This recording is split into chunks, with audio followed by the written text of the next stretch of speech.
Thank you all for joining. We'll get started in about a minute or so.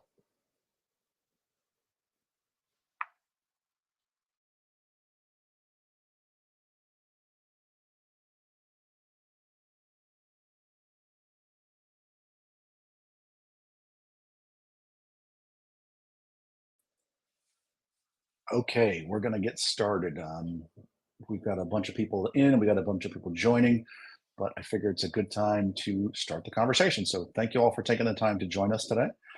My name is Jerry Caponera. I'm over here at Threat Connect, and I run our risk quantification product line. And I'm very excited to be here with my esteemed colleague, Myrna. Myrna, I'll let you introduce yourself. Thank you, Jerry, and thanks everyone for joining us today. My name is Myrna Soto. I'm the CEO of Apogee Executive Advisors. I serve on a number of publicly traded boards as well as privately traded boards, but I have the pleasure of working with Jerry and the rest of the Threat Connect team as an advisor. So we're looking forward to the conversation today. Thanks, Myrna. And so thank you all for being here today. We're excited to have this conversation. We have been talking about things around the SEC rules for a long time, and I think this is going to be a great conversation. Myrna brings a really unique, as she mentioned, background, being involved with both publicly traded and privately traded companies. And so, we've had a lot of conversations about what this means and how do we work this into what we're doing on the risk quantification side, and how do we help. And so I think it's great that we are able to get her time to have this conversation here today. So before we get started, though, we actually have a couple of poll questions. And so we're going to put a poll question up in front of you all. Sarah, this is your cue to throw that poll up there. If you guys could take a second and look at that poll and give us an answer, we'd appreciate it. And what we're going to do is kind of look at those results. And this is not a test. This is not like, ABC. You're not going to get graded on this or anything. But it's really for us to see kind of where everybody's coming from in this conversation, because our goal today is to talk about the rules that the SEC has adopted, and you've all had time to read them, but really it's about a couple of things in particular. Why did they choose to create these rules now? What does it mean on how a company is dealing with them? And then I think one of the big things we're starting to see, and I know, Myrna, you're involved in this as well too, is what's next. And so that first poll is really just around getting those questions answered, and we'll get going from there. So do I have to vote? Do I have to answer the poll too, Sarah? She didn't tell me this. I just voted myself. So go ahead and do that. You voted yourself. Yeah. Okay, I'm going to go. Oh, you're right. I had to vote to see the answers. Oh, very cool. So here's the beauty about what we just did, is that everyone now knows none of this is scripted. This is live, yes. I'm actually very impressed with the one person who has so far, maybe I'm guessing one person, the 3% of people who clicked the wrong button, thought this was ordering lunch. Appreciate the honesty there. I wish we could have sent them free lunch or something. That would have been great for the person who clicked that one. No, but this is actually interestingly split, Myrna. If you look at this is really kind of wild, right? Those top two answers, publicly traded and privately traded, running neck and neck. They're pretty close, actually, a little more than a quarter each. They are. And we can talk a little bit, like right now, about some of the differences and why what we're talking about today that the SEC has put in place matters not only to publicly traded companies, but also to privately held companies. I erroneously said privately traded, privately held companies. And, the reality is that for privately held organizations, depending on where they are in their journey, right, depending on what stage they are at, this is extremely important to them as well. And the reason is, if you happen to serve a publicly traded company, in other words, if they are a customer of yours, there very well may be a point in time where you will be asked to represent yourself with these disclosures to them. So there's a really important piece here to make sure that you're thinking about them. The other is, if you're a privately held organization and you are considering, either now or in the future, a round of funding, of investment funding, where there are a number of investment houses that are using this construct to also be part of their due diligence process and virtually walk their prospects through a similar disclosure scenario to understand the maturity of the programs that are in these privately held organizations. And then last but not least, if you are a privately held company that has aspirations to IPO one day, then certainly this is going to be right smack in the center of your IPO readiness program as well. That's great. Yeah, I think one of the big things that we keep reading about, people think about this as I'm not publicly traded, therefore I don't have to worry about this. And you just outlined a couple cases where it matters to privately held companies. I hear two more reasons for privately held companies to think about this as well too. One is this is a little bit of a best practice, right? The SEC is kind of presenting best practices, and there are companies looking to adopt this. But you mentioned, going for funding as well too. I'm seeing some privately owned companies that are either invested by public companies, or there's a trail down the line, if you will. Yeah. How involved? I mean, this is a problem. I think CISOs need to really, and organizations really need to understand, is where their money comes from, because that is how this applies to this. Now you work at both publicly and privately. You mentioned being on a board for both public and privately held companies. Obviously, I'm guessing you have these conversations with the publicly held ones. How does it different for a private company? Like, how's the conversation? Because it is a little bit different. You're not under the same guidelines necessarily. Yeah. But a lot of what the SEC talks about is so valuable. How do you look at this from an advisor on a privately held company? Yeah. No, I think you hit the nail on the head that the concept of best practice is one of the leading indicators of why we're having the conversation. Of my privately held organizations that I serve for and work for, we're all at very different stages. Some of them are early stage organizations that have been venture-backed funding. Those are now considering the potential of having another round of funding that could come from private equity. And, not every private equity firm, but many private equity firms are now publicly traded firms. So they'll have that kind of push-pull to kind of bring that into the due diligence process for investments. Even from a credit and cash management facility, right? Even your banks at this point, most large-scale banks are publicly traded and will have this kind of know your customer type of philosophy and want to understand the risk profile of customers, and this will come into place. Now, in the privately held world, this is not currently a mandate, right? This is not currently a rule that anyone must follow, but it's certainly becoming a very good structure and governance guideline for best practices to come into play. And I cannot express enough how important it is to take the appropriate elements of what is being indoctrinated here for publicly traded companies to really learn from, and to be able to structure how you manage your program in your privately held organization. How do you communicate risk of your business? Because again, any investor is going to want to know this and want to know what's happening. There isn't one privately held organization that I'm a part of that isn't talking about cyber risk in the boardroom. So it goes hand in hand. Yeah, I think that's interesting. The best practices, the fact that everybody's talking about this, actually leads to probably an interesting question, which is, I think, our first topical question as well too. It really revolves around the timing and impact on the company's resources to manage these regulations. The SEC has been talking about doing something like this for a long time. I can remember writing about this back in 2018 when they first started talking about this. So remember, they released this last year. The regulations went into effect in December. Why now? Like, why do you think now, or why do you think did the SEC decide to do it? Like, what was there anything big that prompted it, or what are your thoughts on that? Okay, so I'm going to caveat my response to make sure everyone understands this is my opinion. I don't want to speak on behalf of the SEC, but this is my opinion.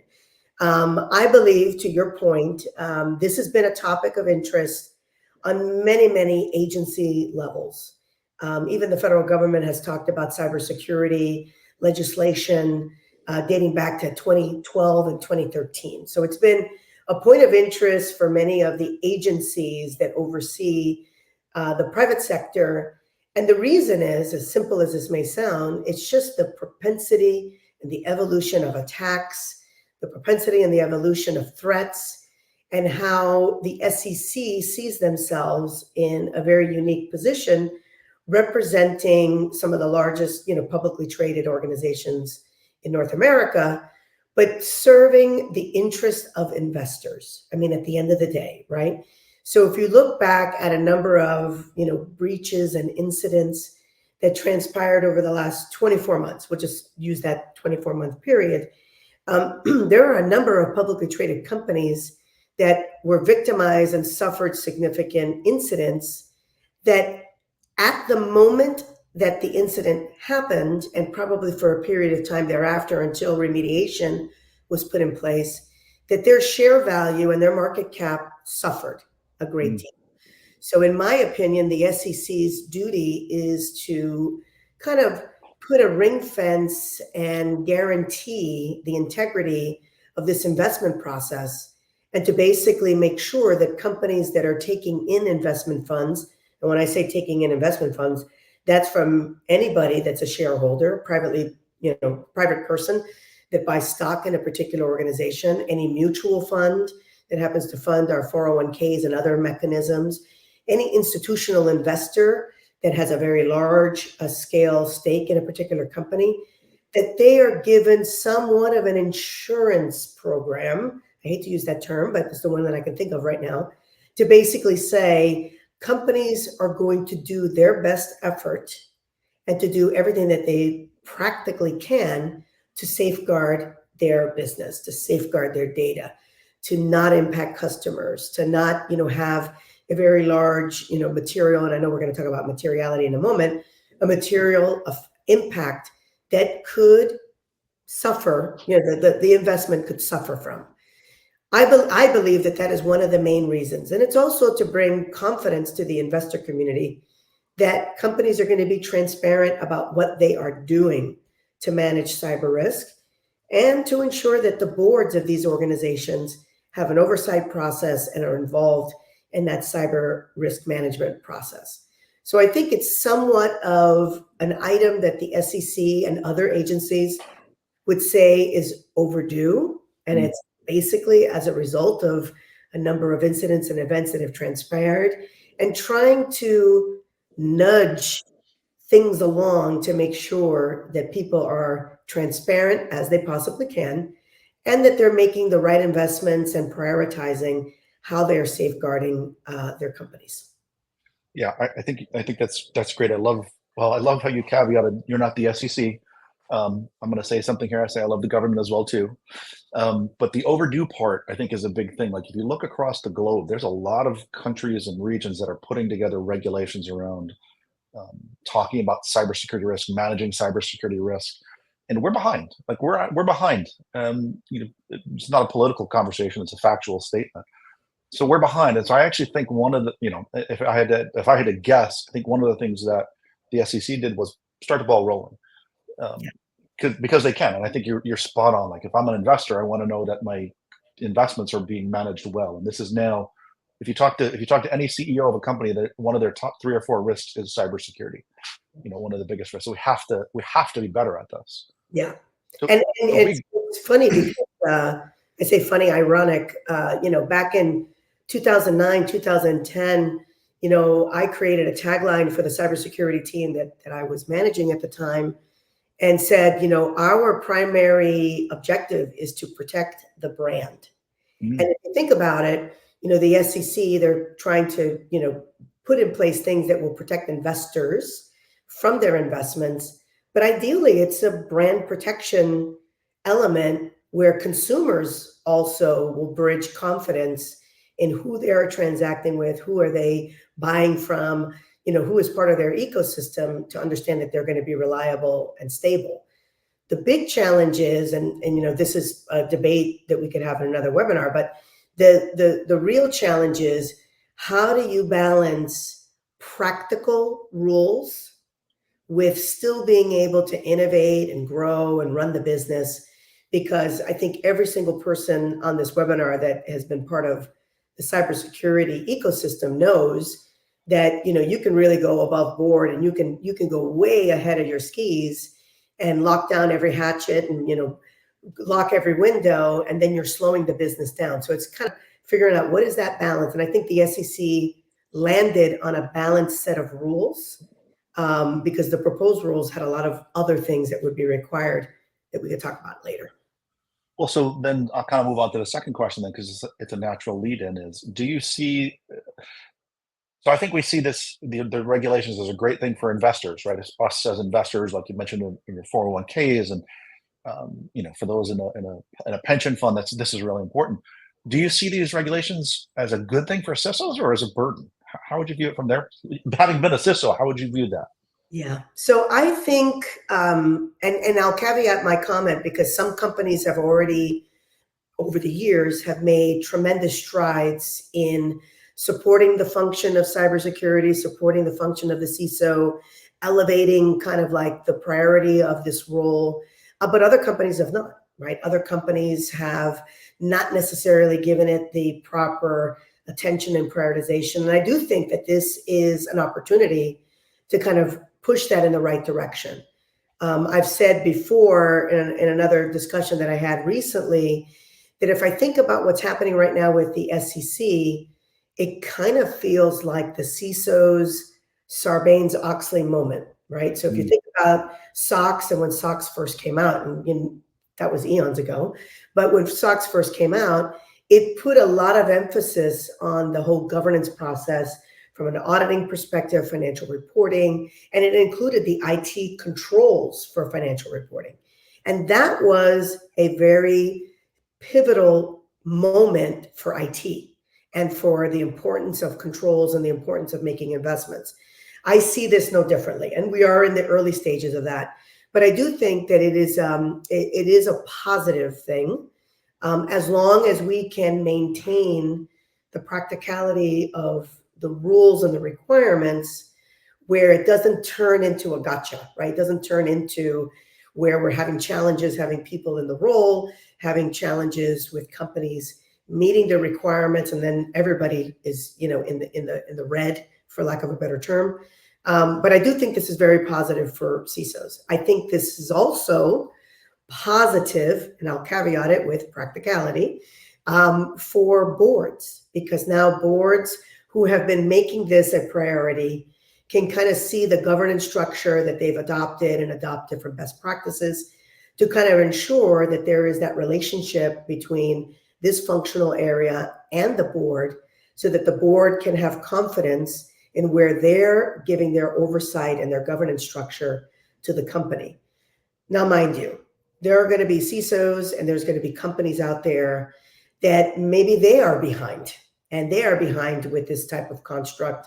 And right now they're feeling it being a burden, right? Mm. So it's a catch-22. I think the largest burden, and it's not really a burden, I want to find a better term for it, but probably the largest vulnerability here is one of the elements of the rules is that every company that's publicly traded will need to disclose the elements of their cybersecurity program in their 10K. And although you want to be able to disclose the elements of your program, you obviously don't want to put details in there that can be a playbook for adversaries to know what you're doing or not doing. So that component, I think we're going to learn a lot, over revisions and amendments and best practices where certain companies will be able to disclose their program at a macro level with the right amount of detail for confidence building, but not necessarily become a weapon for adversaries to use. So that would probably be the one area that's, when this first came out, everybody's like, oh my God, what kind of details am I going to disclose? And I think companies have figured out how to kind of step into this. Yeah. And, we'll see how those revisions end up looking. And I encourage people that are interested. I know it's bedtime reading, but pull the 10K of your company and take a look at how it reads, or a company that you're interested in, and pull the 10K and read the cyber disclosure, the programmatic disclosure. It may be fascinating reading. Yeah, it's funny, Myrna, because we did get a question on that around kind of because there's two parts of the SEC regulations, right? The two big parts. Well, there's a big part, and then there's the part people aren't realizing is a big part. The big part is the materiality conversation, and we're going to talk about that in just a minute. But before we do, I wanted to talk about the other half, which you kind of just brought up as well too, which is the disclosure of cybersecurity programs in some of the 10Ks. And some of the data is already there. You're right, it's bedtime reading. You can go to Edgar Online and start to search for some of these. And if you're that kind of person, it's a lot of fun. We can start a little chat group around it as well too. Um, I will tell you, looking at some of these 10Ks, they're interesting and a little bit all over the place. Yeah. So, and I think I think that was expected, right? And part of it was the SEC could have come out and said, I want you to prescriptively, disclose the following things. And I think through outreach and comment periods where companies were kind of working with the SEC to kind of land in the best spot possible, it was to allow the company that latitude and that editorial liberty to kind of disclose the elements of the program. The challenge becomes if you disclose too little, do you open yourself up to criticism by your investors? If you disclose too much, could it be weaponized against you? So that's kind of where I think most companies will land somewhere in the middle. And as we, like everything else, as we learn from these, they'll be modified quarter over quarter. So it's interesting. We just got another question as we're having this conversation from a gentleman who asked, "What level of disclosure regarding a security program do you see as being required?" And what I'm hearing you say is I'll say, like, having looked at some of the disclosures, I think you have wide latitude in there, and it's really what you're comfortable with. And I think, Myrna, you hit the nail on the head. Is you want to give enough to show that you're doing the right things, but not give away a path for an adversary to use against you.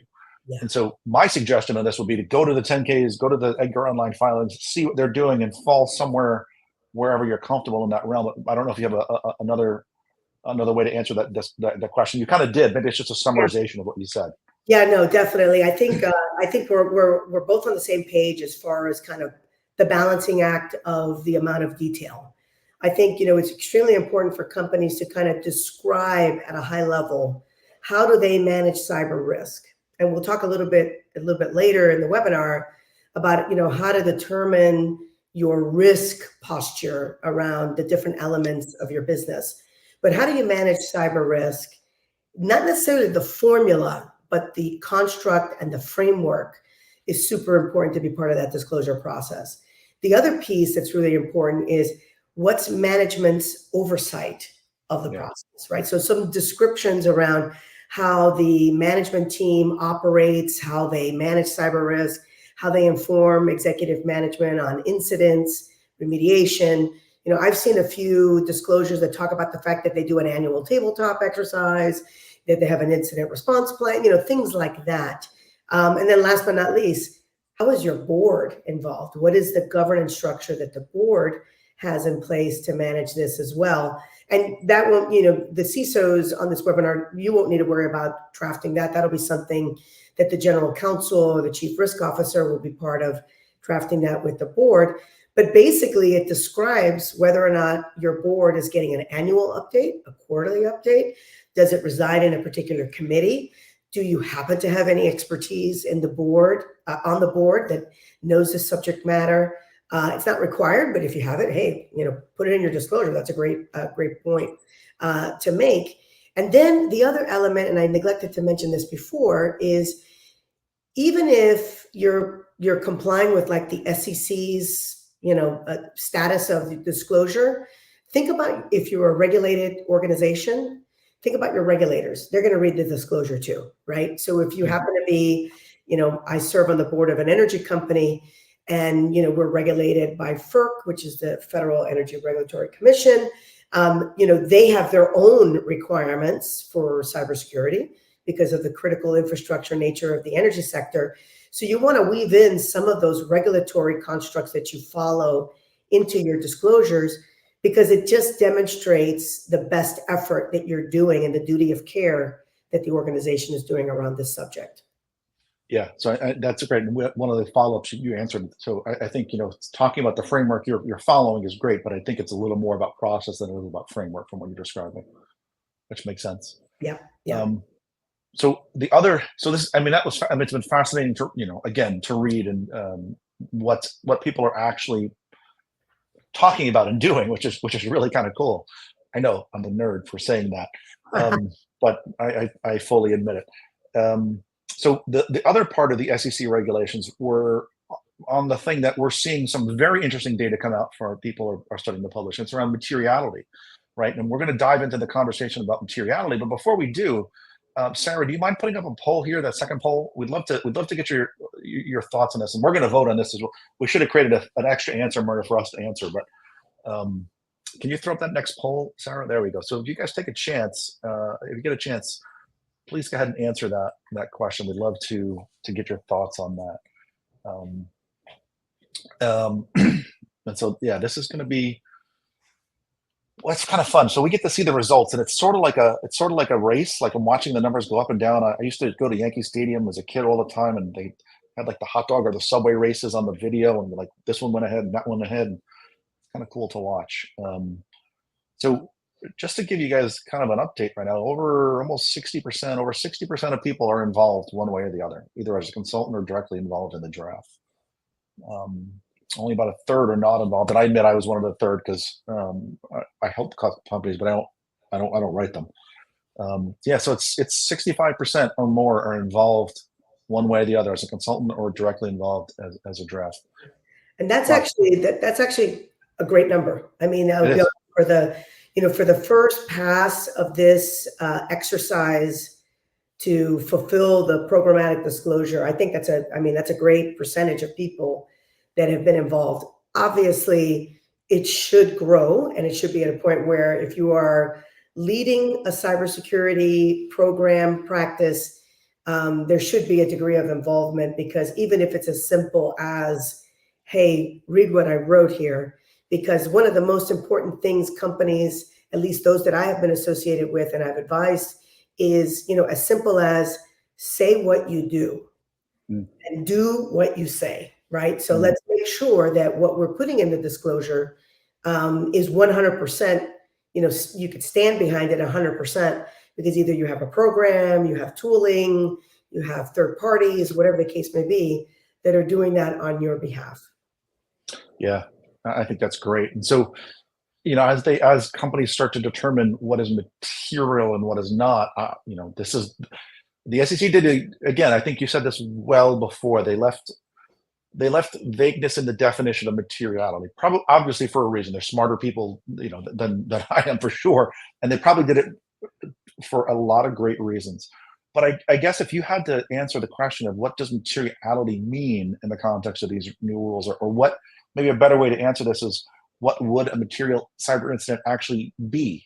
How would you, if you were, as you're thinking about this, in your opinion, how would you answer that question? Is what is a material cyber incident for a company? Yeah. So, it's a great question. And I'm going to start with it depends, which is why it was great that the SEC did not prescribe a materiality threshold. And the reason is, depending on your sector, your industry, size of company, customer base, what service you perform, your materiality thresholds are going to be radically different, right? So a materiality threshold for an energy company is going to be about reliability and outages and catastrophic inability to serve their customers. For a financial services organization, some of that could be reliability, but there will be a materiality threshold because of fraud or some other financial crime against the organization that impacts customers. At the end of the day, the way that many of my organizations have viewed materiality is, would the outcome of X event create a material incident that would allow for either an institutional investor or a class action lawsuit against the company? Now, how do you answer that? You have to be able to go through the scenarios that could result in that, right? So could we pick, a particular incident and say, well, if a retail organization had a ransomware incident that did not allow them to transact for 4 days, would that be enough to cause the potential for a class action lawsuit or a material impact to consumers? Well, chances are that the retail outlet will recover from a consumer standpoint. Kind of, I'm sorry you weren't able to transact with us for 2 or 3 days, but you had no harm. However, an investor may turn around and say, well, those 3 days had a material impact on the quarterly earnings Mhm. of the organization and impacted, EBITDA, free cash flow, et cetera, that had a material impact to the stock. Yeah. That in turn could warrant a materiality trigger. Yeah. So the moral to the story is organizations need to be having a discussion around quantifiable impacts. What are the quantifiable impacts of an incident? What is our ability to recover, how quickly, etc., to be able to become comfortable with that threshold of materiality? There is going to be a ton of legal firms and cottage industries, I believe, that will be popping up to help organizations determine materiality. Because we've seen companies have breaches and incidents and their stock price didn't move, right? They still had a material impact because they had to make customers whole or they had to satisfy credit reporting for identities that were stolen, things of that nature. In some companies, that may not be material because Yeah. of the dollar amount of the impact and that percentage. In other organizations that may be smaller, that could very well be material if it represents X% of top line revenue. This is why, and we're on a journey. When I say we, all of us, because I'm on a journey on both sides of the table. We're on a journey to kind of figure out how do we quantify these impacts and how do we quantify our risks so that we can make the most inherent decisions around priorities so that we can have confidence that we are funding and supporting investments that have the greatest risk mitigation against these quantifiable triggers. Some people say, God, I wish the SEC just said, put a number out there. If it impacts more than 1 million customers, but the reality is it wouldn't be fair you when you rationalize these prescriptive items, there are going to be companies that are never going to reach it. And there's going to be companies that are going to reach, a small incident.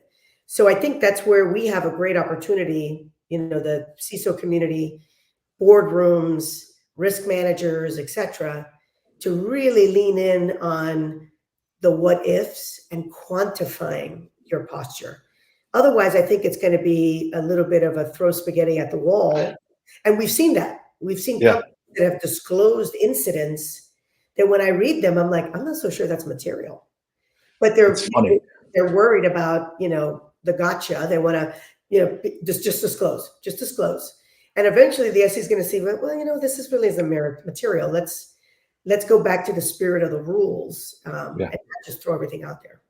So it's funny. I love being on the journey, says the guy standing in front of the mountain as well too. You can't see me walking up the mountain here. What's interesting is, Myrna, along those lines, we actually got a question, and it's about the relationship between materiality, risk tolerance, and appetite. And I'll tell you, so I spend my days building risk quantification and helping CISOs and organizations figure out what is material, what is their tolerance, what is their appetite, and what they should do. And I like how you describe this, Myrna. What I've seen companies be successful at when they're trying to approach the conversation about materiality, risk tolerance, and appetite is and you kind of touched on this, right? It's understanding the context of the risk against the business, right? It's the context of the risk against the business. For example, if you're dealing with $1 million potential risk and you're a $10 billion company, why can I comfortably say that's not material? Because if I were to look at, for example, your net income or your EBITDA, and $1 million is not going to be a material percentage of that. That's just one level. Yeah. So I think the materiality conversation when it comes to risk tolerance and appetite actually flow together. The more but remember, your material risks, in my opinion, what I tell people should be outside the threshold of what's comfortable, for sure, right? They should be above your tolerance for risk, maybe below your maximum appetite. And I think that flows into, though, like you said, Maurice, contextualizing the business. You can't just look at a number and go, it's material. You have to look at the materiality against the business, and then do you have a chance to mitigate it or not? And so it's that there's almost a relationship between materiality and materiality fits within your appetite, but above your tolerance. I guess I would answer it that way. I don't know if you Yeah, want to no, touch on tolerance and appetites. no, I think that's a great way of positioning it because, at the end of the day, what many organizations are going to struggle with today is what is our appetite? And that appetite has a qualitative component to it, right? Where you may have a conversation with companies and say, are you comfortable with not being able to transact business for 24 hours? Mm. And depending on, again, size of your company, number one, what you do. Like, what do you do? What is your service? What is your product? What is it that your company is fulfilling? Most companies would say, no, I'm not comfortable with being down for 24 hours at all. But most would say, well, you know what? We could probably recover. Now, that doesn't mean that they're accepting that happening, but it does equate to the appetite component.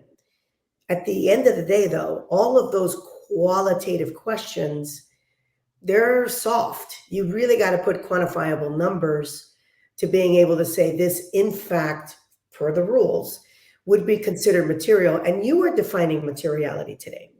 The SEC did a favor to many companies. And I say favor tongue in cheek, right? Because you can overreach and say, nah, not material. And then you find yourself with a class action lawsuit as a result of an incident that you didn't disclose, right? Or you over disclose unnecessarily, cause a burden on your program, and you kind of erode the integrity of your business because you're disclosing a bunch of little things that at the end of the day, many companies are managing. An incident that lasts hours that has no impact to customers and an organization is able to recover from shouldn't be part of one of these disclosures. But Yeah. how do we, with confidence, answer those questions? And there's two things that I think will happen. I think one, which has a much, much longer tail to maturity, is the trial and error method, right? People disclose, it ends up coming back, oh, not really material, over disclosure, overwork, over bureaucracy. Then you have organizations that say that's not material, I'm not going to disclose it. And then it becomes material. And there's a look back where we will learn a little bit about trigger events that should be part of the disclosure process.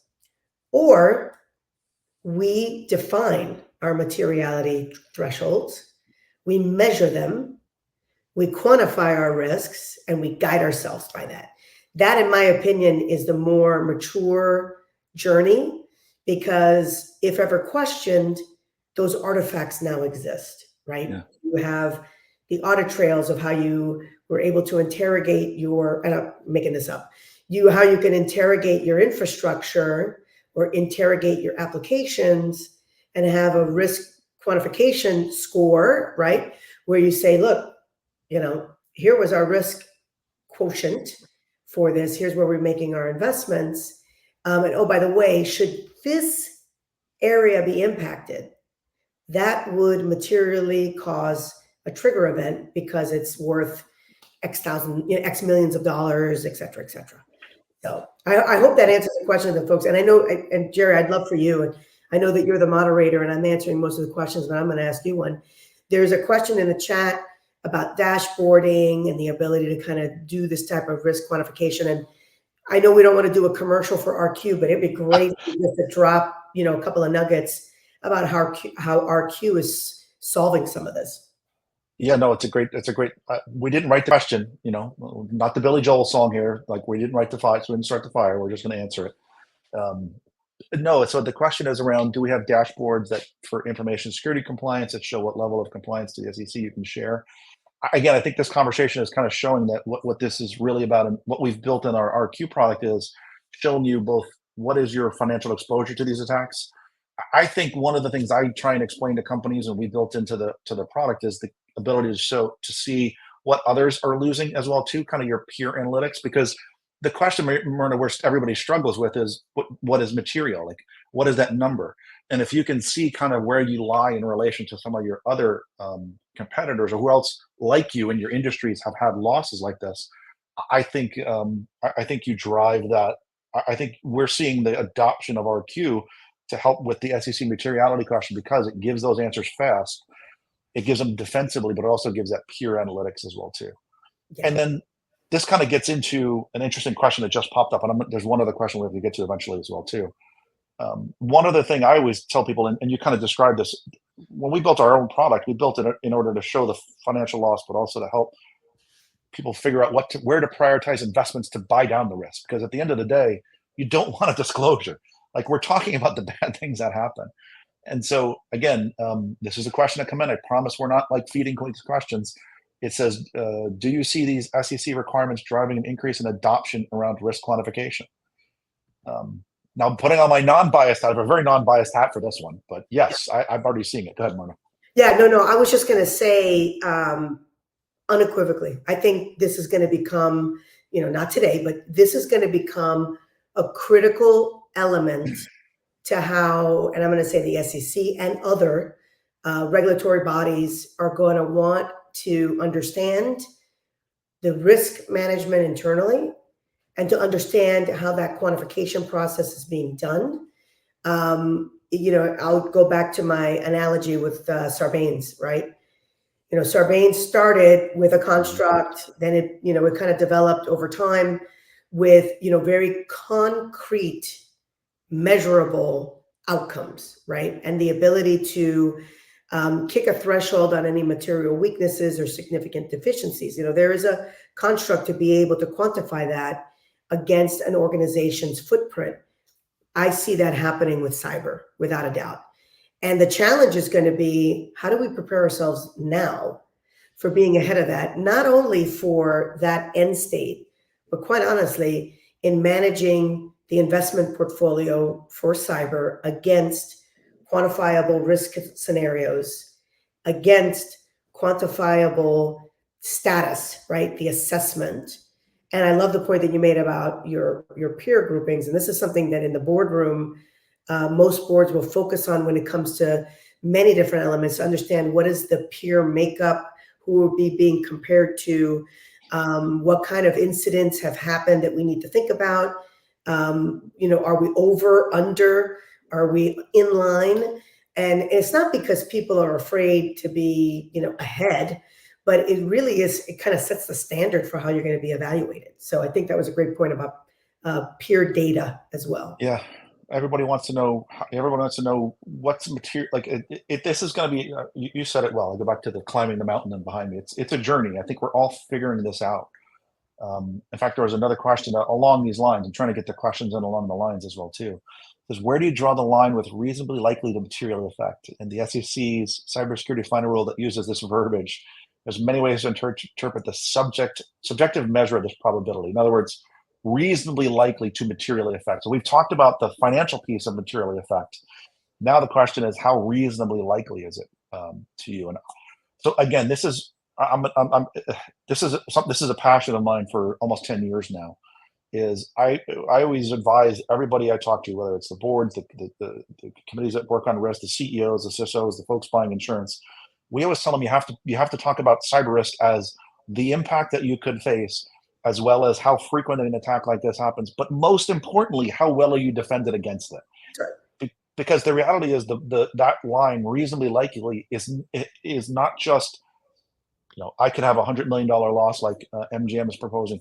If you had super defenses, for example, you'll have a lower risk. Like what you do as a CISO and what we do as security actually directly impacts that number, and that number has to be taken into account.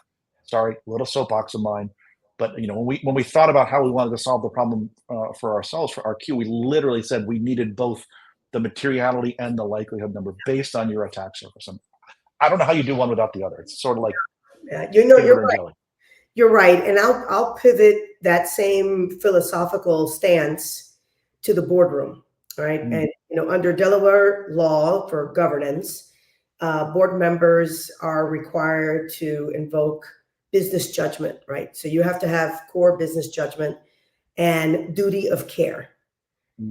We are able to show duty of care if we know what is the likelihood, what would be the impacts. And oh, by the way, we still may not be bulletproof, but reasonable best efforts is an element of duty of care. So it's like, there's a question in the chat that I want to, not a question and a comment that I want to address, and that was my comment about your regulators. And I don't want anybody to get confused here. There are things that, if you're a regulated industry, there are things that you're going to do for your regulators, full stop, because it's going to be required for you to operate and to honor the regulatory construct that your industry has. However, knowing in your SEC disclosures that you already are meeting these regulatory constructs is a way for your programmatic disclosure to have the rigor that it needs, because you're not disclosing any secret, but you're pointing out, oh, by the way, our program also follows blah, blah, blah regulatory construct.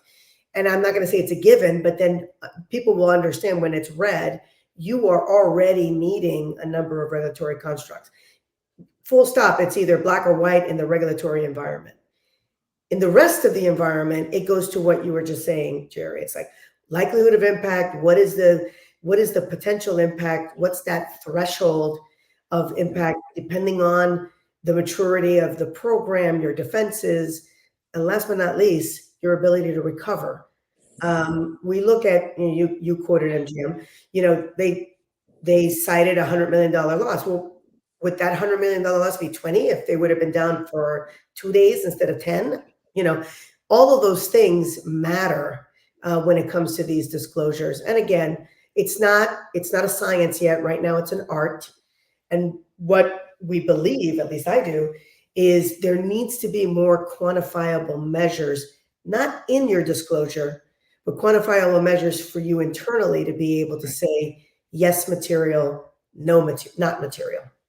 And I think that's well said, Mert. If people had quantifiable information before continuously, the not only does the ease of talking about materiality go way down, but if unfortunately you had an incident, like you have the backing, you have the existing material, like you have the best practices you've been working on to actually make a case that goes, we believe it's material because of this. Like you have that, the whole reason we do security, the whole reason we do risk quantification is not for that one thing. It's so that when things happen, you can make the right decisions and go, here's the program we've implemented. Here's what we've done. You said it before, nobody's perfect, but you're trying to show that you're actually moving the ball forward for your organization. You don't have to be perfect. That's right. That's right. And I think it's also going back to the CISO and, is this good for the CISO? Is it a burden for the CISO, et cetera? Listen, I sat in the chair for 16 years as a CISO. One of the biggest challenges we always had, and we continue to have, is being able to justify investments over another, right? And the more that we're able to quantify the risk mitigation of doing something in our environment and what it will do to our risk posture, the better off we're going to be in those discussions and prioritizations and getting support. As a board member today, now I'm on the other side of the table, and now I'm asking the questions of, really, if we do that, how does that move the needle of our program? Because there are things that, yes, it'll move the needle this or it'll move the needle, a lot more. Every board member under the sun is going to say, hey, if we're able to make that investment and mitigate our risk by blank percent, it creates a much healthier dynamic than, oh, here we go, we're asking for millions and millions of dollars for the program, and we don't know where it's going to be placed. We don't really know where it's going to move the needle. Oh, and God forbid we have an incident, then we're going to say, wow, what did we spend all that money on? So I do think that as CISOs consider, what they do today to justify investments and to make the best decisions possible on where security investments may lie, I think a more structured risk quantification type of construct will definitely help in that process. I agree. I'm seeing it. And the beauty of it is I'm seeing it with the companies that are using risk quantification today. They're getting that value today. So we got about 10 minutes left and one poll question left. So Sarah, this is your chance to. Sarah's in the background making sure this all works, and she makes it sound to look better than we deserve. So thank you for that, Sarah. The question is, have you had discussions on these thresholds. There was a question about this earlier. I'm going to answer yes to this one because I have had these conversations with people. And now we get to watch the race. Dun, dun, dun, dun, dun, dun. It's kind of, I don't know if everybody sees this. We're seeing and I'm sure you're seeing this as well too in the poll section where it's showing Well, and the good news is that you made the reference to the hot dog on the screen at the ballpark. It looks like the yes hot dog is in the lead, which is really great. 3-1, 3-1. Like this is surprises me a little. Like how I think this. Look, I mean, a year ago. So I guess we should maybe ask this question. Yeah, this is definitely an on the fly thing, Myrna. So, have you had discussions around internally to determine materiality thresholds? I'll go back to that question and maybe change it to risk appetites or risk thresholds. And I bet you the answer a year ago would have been lower than it is today. I think the SEC is really so. You kind of said this before, Myrna. And look, I've been doing risk quantification for a lot of years, and I've talked to more boards and executives over the last 6 to 12 months than I have in years before this. And I think the SEC is just driving that full stop. I think it's just making people. That's what I read from this question. I don't know what you take from that. Yeah. I find the numbers interesting. No, I'm with you. I'm with you. I think, as I mentioned in the early part when we're talking about why now, et cetera, I think this is a great derivative, right, of why now. Because now these discussions are happening in a much more fulsome format with the right people. The follow-up question would be, for another day, have you had discussions internally? Okay, this is the question right now. The question now is, how are you determining materiality? It's great to talk about it. And it's great to talk about like the thresholds and the things that would matter to the company. Now, how are you measuring that? Yeah. How are you measuring that? And not only how are you measuring it, but how are you depicting that status or that assessment or that outcome to your board? And, in full transparency, the organizations that I'm associated with, we all do it very differently. Every single company does it differently. There are different programmatic pieces that the board is reported out to and briefed on. And I have my relationships with the various cybersecurity leaders in these organizations to have that conversation. But I do think that we are all looking to move to a much more rigorous construct because it's not unheard of for someone to say, what's the so what? What's the so what to that?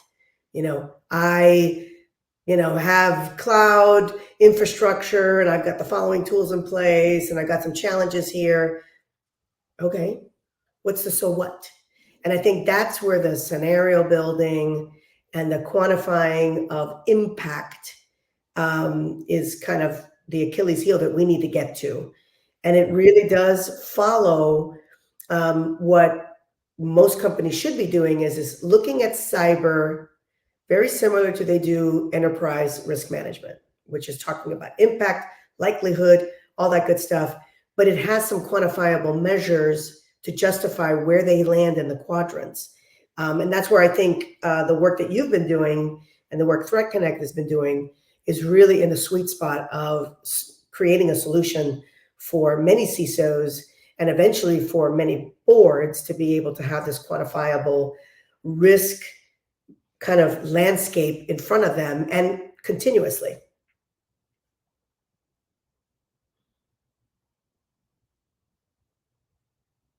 Oh, I think did we lose Jerry? I think we lost Jerry. Oh no. Sarah, do you wanna close us out then? Yeah, perfect. So don't know where Jerry went, but thank you guys so much for joining us. I did put a link to just like kind of a self-tour of our RQ product from our website. So you can just do that if you have the time. Obviously, feel free to reach out to us. We'll be following up with the recording and all that. But Myrna, thank you so much. This was amazing. I know Jerry would be saying that too if he was here. No worries, no worries. We went back to the mountain where he climbed off of, I guess. Yeah. No worries. My pleasure. Thank you to everyone that participated today. I hope the conversation was insightful. I know Jerry and I will make ourselves available for any follow-up questions that you may have. But thank you for spending this time with us today, and we look forward to doing it again soon. Yes. Oh, he's back to say goodbye. We had it covered, Jerry. Myrna and I, we had it covered.